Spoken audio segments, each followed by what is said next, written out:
നമ്മൾ ഇതുവരെ കണ്ട ഒരേ ഒരു ഫംഗ്ഷൻ എന്ന് പറയുന്നത് ഇങ്ങനത്തെ ഒരു ഫംഗ്ഷൻ ആണ്. ഓക്കെ, ഞാനിവിടെ തൽക്കാലത്തേക്ക് ഒരു ഫംഗ്ഷൻ എഴുതുന്നത് num1, num2. ഇതാണ് നമ്മൾ ഇതുവരെ കണ്ട ഒരേ ഒരു ഫംഗ്ഷൻ. അതിനകത്ത് let total is equal to num1 plus num2. എന്നിട്ട് ഞാനിവിടെ ലോഗ് ചെയ്യുന്നു ടോട്ടൽ. എന്നിട്ട് ഞാനിവിടെ ഇവിടെ ഞാൻ ഈ ആഡ് നമ്മിനെ വിളിക്കുന്നു. അതിനകത്തോട്ട് നമ്മൾ രണ്ട് നമ്പേഴ്സിനെ പാസ് ചെയ്യുന്നു. ഇനി ഞാനിത് റൺ ചെയ്യുകയാണെങ്കിൽ ആ 7 കിട്ടും. ഇവിടെ ഇപ്പൊ സംഭവിക്കുന്നത്, ഞാനൊരു ഫംഗ്ഷൻ ഉണ്ടാക്കി, ഫംഗ്ഷന്റെ പേര് ആഡ് നം. അതിനകത്ത് രണ്ട് പാരാമീറ്റർ ഉണ്ട്, num1 num2. ആ num1 num2നെ ഞാനിവിടെ ഫംഗ്ഷന്റെ പേര് ഇവിടെ ആഡ് നമ്പർ വിളിച്ച് 3ഉം 4ഉം കൊടുത്തു. ഈ 3 num1ൽ കയറും, 4 num2ൽ കയറും. ടോട്ടൽ എന്ന് പറയുന്നത് അപ്പൊ 3+4 അത് പ്രിന്റ് ചെയ്യും. ഇതാണ് നമ്മൾ ഇതുവരെ കണ്ടൊരു ഫംഗ്ഷൻ.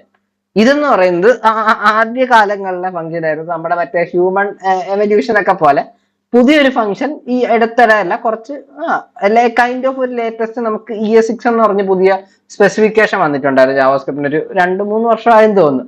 സോ ആ ഒരു ഇതിനകത്ത് ഫംഗ്ഷനെ ഇത് കൂടാതെ നമുക്ക് വേറൊരു രീതിയിൽ എഴുതാമെന്ന് പറയപ്പെടുന്നുണ്ട്. അതിനെയാണ് നമ്മളിപ്പോൾ കാണാൻ പോകുന്നത്. അപ്പോൾ ഇങ്ങനെ എഴുതിക്കൊണ്ടിരുന്ന ഫംഗ്ഷനെ എനിക്ക്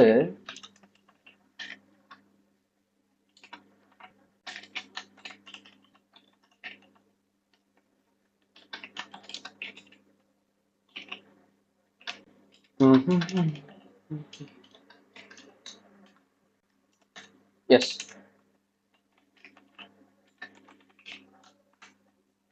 ഓക്കെ.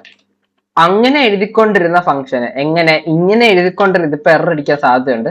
രണ്ട് ഒരേ ഫംഗ്ഷൻ നെയിം ആയതുകൊണ്ട് ഇതിപ്പോ ഞാൻ ഇവിടെ വേണേൽ ഓൾഡ് എന്ന് വെക്കാം. ഓക്കെ, ഇവിടെ ഞാൻ ന്യൂ എന്ന് വെക്കാം. എന്നിട്ട് ഞാനിവിടെ ഓൾഡ്,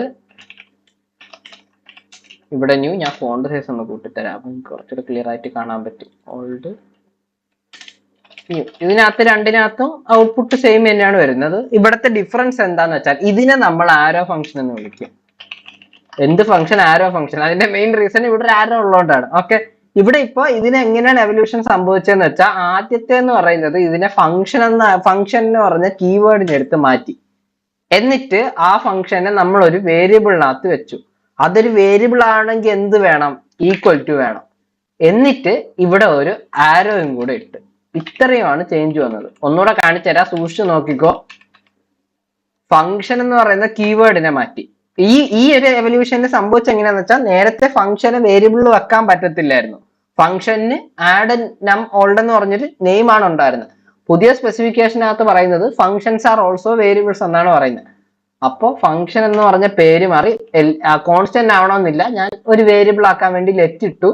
ലെറ്റ് ഇട്ടപ്പോൾ വേരിയബിൾ ആണെങ്കിൽ എന്ത് ചെയ്യണം? വേരിയബിളിലോട്ട് നമ്മൾ ഫംഗ്ഷനെ അസൈൻ ചെയ്ത് കൊടുക്കണം. അപ്പൊ അസൈൻ ചെയ്യാൻ വേണ്ടി ഈക്വൽ ടു ഇട്ടു.